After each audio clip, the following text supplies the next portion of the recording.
que politizar é conscientizar? Como surge o pobre de direita? Por que o sonho do oprimido é ser opressor? Solta a vinheta.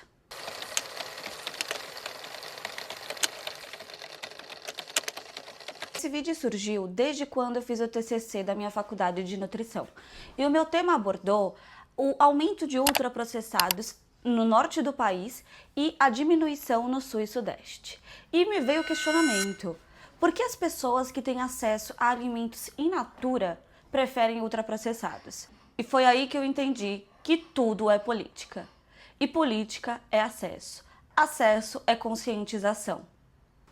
Em 2022, houve um aumento de 652 agrotóxicos no Brasil, muitos deles proibidos na União Europeia, pela Anvisa e pelo IBAMA. Por que esses agrotóxicos foram liberados? Porque o governo isenta 60% os agrotóxicos, sendo que essa isenção fiscal não é proporcional aos gastos gerados pelo uso desses agrotóxicos na saúde dos brasileiros. Por que o agro é pop? Porque a empresa do irmão do ministro, que está mais tempo no STF, é a maior importadora de carnes para a JBS. 60% da Câmara é a bancada ruralista. Por que os agrotóxicos têm isenção fiscal? Quem se beneficia na compra desses agrotóxicos? Dessa bancada ruralista, quais são os partidos? Vale a pena questionar. A qualidade do ar, e isso envolve arborização, a qualidade do postinho do seu bairro, a qualidade da água que você bebe, tudo isso é política. E se você é de São Paulo, o governador Tarcísio de Freitas reduziu em 34% insegurança hídrica. Tudo é política. Ah, porque eu sou a favor da privatização. E o que você recebe com isso? Você é civil, você é proletariado. A gente está falando de pessoas que ganham muito quando privatizam. Vou dar o exemplo do governador de São Paulo. A pauta do governador Tarcísio de Freitas é privatização.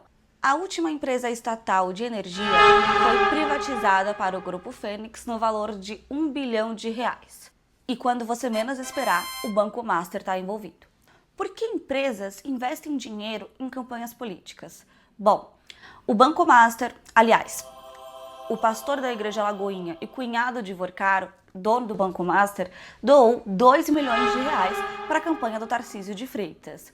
Após a privatização da última empresa estatal de energia de São Paulo, essa empresa investiu R$ 160 milhões no Let's Bank, que é do conglomerado Master. Ou seja, investem R$ 2 milhões na campanha de um político e após a privatização da última empresa estatal, eles recebem R$ 160 milhões. Essa lei da inércia retornou R$ 158 milhões para o Banco Master, empresa que, ao acreditar no trabalho do político Tarcísio de Freitas, doou R$ 2 milhões para a campanha. Tá bom para você? Mas como surge o pobre de direita? Vem comigo. Não é incomum ver os colaboradores de limpeza almejando querer morar nos bairros nobres, nos bairros que eles saem da periferia para limpar, porque é o seu trabalho. Lá tem árvore, lá tem arborização, as pessoas cuidam dessa limpeza. Não tem fluxo, as coisas parecem funcionar. O pastor sempre fala depois do dízimo que Deus proverá. E aproveita para fazer uma campanha ali daquele candidato político que ele confia muito, é um grande amigo dele. E claro, ele defende a pátria e a família. E eu tenho família. Me identifiquei.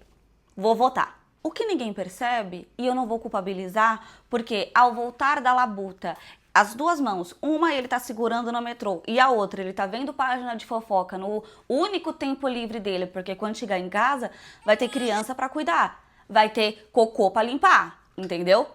Aí ele tá lá scrollando a tela de site de fofoca, porque ele tem direito de querer saber da vida da Virgínia. Ele é bombardeado de publicidade não avisada de políticos fazendo boas ações, né? Veja só. Diferente desse governo aqui. Olha esse metrô lotado, com certeza é culpa do Lula. Faz o LPTzada. Será? Talvez ele não perceba tudo isso que essa questão de não ter árvore perto da casa dele é porque, caso tenha árvore, a prefeitura não chega para fazer a manutenção. E essa árvore vai cair em cima de uma pessoa que parou o carro ali próximo, porque lá não tem garagem. Nem era para eles estarem ali. Logo, logo a prefeitura vai sair demolindo e colocando todo mundo para rua, porque isso a prefeitura de São Paulo sabe fazer.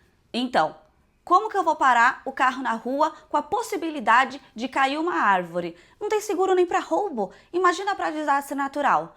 Então, o próprio morador corta a árvore, porque se a prefeitura não faz o trabalho, ele faz. Só que de cortar a árvore para evitar que caia, e prejudique os fios de energia ou que caia em cima do carro, do único carro que ele tem, o Celtinha dele, ele corta. E aí não tem árvore e a qualidade do ar diminui. Tudo é política. E será que os prefeitos, governadores, não sabem como que está a situação ali? Por que a prefeitura não chega até lá para fazer a manutenção das árvores? Porque o colaborador que sai da periferia para trabalhar em bairros nobres está fazendo esse trabalho. Como que ele vai cuidar do bairro dele, sendo que ele está fazendo a manutenção dos bairros nobres? E será que não tem verba para a prefeitura trabalhar lá? Claro que tem. Eles só não querem. Esses trabalhadores saem da periferia e têm contato com o melhor dos mundos. Só que eles não pertencem a esse mundo. E eles nunca vão pertencer. Mesmo se trabalhar muito, muito, muito. Mesmo se tornar um new money. Tem lugares que dinheiro não é a primeira coisa que é pedido. É nome, é tradição, é old money. Não é à toa que se você for ao Morumbi, que é um bairro muito nobre aqui de São Paulo, a maioria das casas, se você perguntar a questão do IPTU, meu amor, a prefeitura pode até pegar. Mas por que vai pegar? Eles não têm onde morar. Aliás, vamos pegar toda essa raiva e vamos colocar ali na periferia. Vamos tirar essas pessoas dali. E aí, meu amor, aquele trabalhador que teve contato com o melhor dos mundos, ele volta para casa no metrô lotado, vendo publicidade de governador, de prefeito, de deputado, fazendo as melhores ações. Quando chega na periferia, vê aquilo que ele se sente totalmente diferente. Ele vê tráfico, ele vê tudo o que ele não gosta. E ele se sente diferente. Ele se sente superior ao vizinho que se rendeu ao tráfico. Até poderia ser diferente se ele não tivesse como ídolo pessoas que são colarinho branco. As pessoas não estão acostumadas a questionar. Ninguém questiona qual a origem do dinheiro do patrão que ele trabalha. Mas ele admira. Ele admira quem vende o querer. Só que ele não pensa no contexto, no passado, na família. É muito fácil vender o querer, quando você já tem este querer. Agora, aquele trabalhador, aquele colaborador que sai da periferia para cuidar do seu bairro, se você for uma pessoa nobre, ele não pensa que aquela pessoa já nasceu em berço de ouro. Então ele vai trabalhar muito, porque ele é diferente do traficante vizinho dele. Ele é totalmente diferente. Ele se sente mais parecido com aquele chefe, com aquele patrão, do que com o vizinho, porque eles têm uma coisa em comum: a vontade de crescer. Herança é vontade de crescer? Mas vamos lá. Esse morador, ele diz em alto e bom tom que ele não tem dó de bandido, que ele não tem dó dessas vítimas do sistema. E eu diria para este morador que é bom ter autocompaixão, porque a vítima do sistema é ele. Vítima do sistema não é somente o bandido, mas é aquele trabalhador que trabalha em prol do querer. Só que, veja bem, a constituição do trabalho, veja bem, burguesia, ele é burguês. Proletariado, ele trabalha em prol do quê? Da prole. Então, ele trabalha para sustentar a família. Qual o lazer? Não tem. Trabalhador não tem que ter lazer. Segundo uma das pessoas do Republicanos, ele era contra o fim da escala 6x1, porque ócio demais faz mal. O trabalhador que tiver um dia livre, ele está muito perto de usar uma droga, não de fazer um curso, porque o pobre não pensa nisso. É isso que os deputados pensam, hein? Dá uma olhadinha no partido de quem falou isso. Mas voltando aqui, a vítima do sistema é esse morador. Eu falo, a vítima do sistema é o pobre de direita. Venderam para ele o querer, não ensinaram, não deram a vara para ele pescar. Só falaram que ali tem peixe, se vire nos 30. Só que o trabalhador, o pobre de direita, não pensa que aquele rio tem um dono. E que ele nem conhece, porque ele trabalha para o assessor do assessor do assessor. Ouso dizer que esse pobre de direita nunca viu alguém rico de verdade. Porque rico, na concepção desse pobre de direita, é o dono do mercadinho da favela. E aí, como é que fica? A sociedade, ela não questiona, ela só aceita. Os burgueses vendem o querer e o proletariado trabalha para sustentar a prole na ideia de eu vou conseguir este querer. Não vai conseguir esse querer. Não vai. E é assustador como o passado e o presente coexistem para a manutenção desse status quo. Porque esse lance da meritocracia e essa dignificação, essa ideia da religião que o trabalho dignifica o homem, gente, isso é simplesmente a manutenção do status quo. O pobre, ele não tem que questionar, ele não tem que conscientizar e manter o status quo. Porque a ambição desse pobre de direita é o que faz o burguês se tornar elite. O proletariado, o pobre de direita, ele não vai se tornar burguês, ele não vai se tornar elite. Porque para se tornar elite, você tem que partir do burguês. E o proletariado não se torna burguês. Aceita, gente, é mais fácil. Pega na minha mão, vem comigo. Mas eu não tô aqui para culpar a pessoa, o pobre de direita, porque essa alienação, ela não começa somente na escrolagem ali e vendo publicidade não avisada. Muitas vezes, os mentores de vida desse pobre de direita é uma pessoa que ele admira muito e ele prega uma palavra muito forte. Só que, muitas vezes, esse mentor, ele é aliado, ele tem um lado ali que ele não diz e que ele recebe. Então, este mentor desse pobre de direita, ele pode se tornar burguês e pode se tornar elite. E ele diz, após retirar 10%, porque, né, tem que ajudar, continuem. Deus proverá. Foquem em manutenção do status quo. E aí vocês vão entender como que surge o pobre de direita. Mas enfim. E agora está ocorrendo novamente o fenômeno das pessoas que são extremamente contextualizadas, que sabem muito de política, só que na verdade não. Esse morador, esse pobre de direita, ele não sabe nada de política, não entende contextos políticos, não sabe qual o papel dos 3 poderes no Brasil, mas ele sabe tudo sobre pauta de transexuais usando o banheiro. Ele não entende que ele não vai conseguir chegar até o shopping para bater numa pessoa transexual que tentar usar o banheiro, porque ele não vai chegar no shopping. Se a casa dele estiver alagada, se ele perder tudo numa enchente, se os motoristas de ônibus fizerem uma greve porque não estão recebendo dinheiro. Ah, ele tem carro, beleza, e se a gasolina aumentar? E se o chefe do tráfico decidir aumentar o preço na bomba da gasolina, ele vai reclamar com quem? Não tem mais gasolina estatal. Viva a privatização. Que poder de compra você tem para ir ao shopping? Você não tem poder de compra. Que tempo livre você tem? Você é contra o fim da escala 6x1. Tu vai usar o banheiro do shopping quando, meu amor? Que ideia é essa de que você tem oportunidade de ir ao shopping para brigar com alguém? Você não tem. Você não tem. A não ser que o político do seu bairro, o político da sua cidade, estado, ele trabalhe muito bem. Porque aqui, ônibus, transporte, saúde, tudo tá, ó, bem ruim. Como que eu vou me preocupar com gente usando o banheiro, sendo que eu não consigo nem chegar ao banheiro? Você tem dinheiro para ir no shopping? Ou você acha que comprar um combo no McDonald's tá caro que vai te quebrar? Dá uma segurada, começa a focar no que te importa, porque, primeiramente, o uso de banheiro por pessoas transexuais é válido.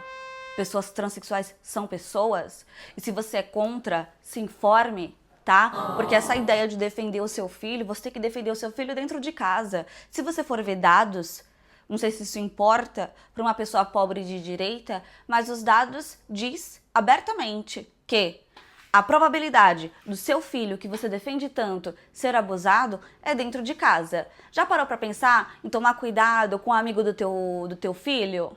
Ou até com seu amigo, com seu sobrinho, com seu irmão, tá? Não precisa ser transexual para abusar. Muito pelo contrário, os dados mostram que pessoas cisgênero abusam de menores, porque o Brasil é um dos países mais pedófilos do mundo, tá? Mas voltando aqui, esse morador que tá ali no metrô lotado, voltando para casa depois de horas de trabalho, sabendo que amanhã tem mais, porque ele defende o chefe e sabe que o fim da escala 6x1 vai quebrar o patrão, ele é uma vítima da sociedade. Aliás, vítima do sistema. Pois é. Veja bem, o político que foi anunciado na página de fofoca enquanto eu ia buscar sobre o relacionamento de Virgínia e Vini Júnior, ele tá fazendo as coisas boas. Então, vou fazer o L. Faz o L, petezada. Se o Brasil tá como tá, é por conta do Lula. Disse o pobre de direita que não sabe como funcionam os três poderes, que acredita no que o pastor diz e que se informa através de publicidade não avisada, vindas de metrópole, choquei, alfinetei e por aí vai. Meu amor, se você não é vítima do sistema, eu não sei quem é. E por que o sonho do oprimido é ser opressor? Bom, quando o morador da favela, trabalhador, vai aos bairros nobres fornecer a sua mão de obra de maneira incapaz de torná-lo pertencente ao ambiente, ao bairro nobre, ele visualiza o opressor. Ele vê o opressor agindo. E os opressores querem a manutenção do status quo. Querem desigualdade. Eles não veem o trabalhador como iguais. Eles nem enxergam como seres humanos, mas isso é pauta para outro vídeo. E esse morador, mesmo não sendo visualizado, mesmo não sendo enxergado, ele se sente mais próximo dessa pessoa que não o enxerga do que do vizinho que se rendeu ao tráfico. Ao invés de comprar maconha, ele guarda o dinheiro para se tornar o próprio chefe. Ele claramente é muito mais parecido com o gerente da empresa que o contratou para limpar os vidros externos de um prédio na Berrini. Ele tem isso aqui.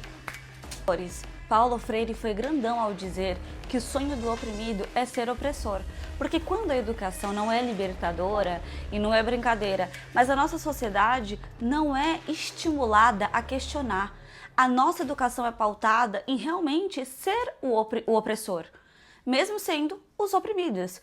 E assim, não existe como nos tornarmos o opressor, porque nem deveria vir à cabeça a ideia de se tornar opressor. Isso só acontece numa sociedade desigual. E a pessoa, o pobre de direita, que almeja oprimir, é porque acredita que essa é a maneira de acontecer. Ou então, de tanto ser oprimido, essa raiva é internalizada e aí ele vai fazer com os outros, porque acredita também que é a maneira que tem que ser. Esse contato, quando ele sai para trabalhar, acreditando que um dia vai pertencer, esse pobre de direita, ao retornar para casa, se sente distante daquele vizinho que se rendeu ao tráfico e aí que o status quo se mantém. Esse pobre de direita, ele não vai vencer, e se ele vencer, ele vai se tornar opressor, e é assim que funciona. E a burguesia sobe, e o de baixo desce. Pois é. Então, é isso. Eu espero que esse vídeo tenha agregado de alguma forma para você. Espero também que você comente alguma coisa, e que você curta e se inscreva no canal, porque é importante. Partam da princípio que desobediência é o lema, entendeu? Essa ideia de obedecer, primeiramente, não tem a culpa cristã, né? Mas aí a desobediência é o que vai fazer a nossa sociedade começar a questionar. Senão, o status quo vai ser permanecido e nada vai mudar. Eu espero que isso não aconteça. Então, se inscreve no canal, curte, comenta e questione. Tchau!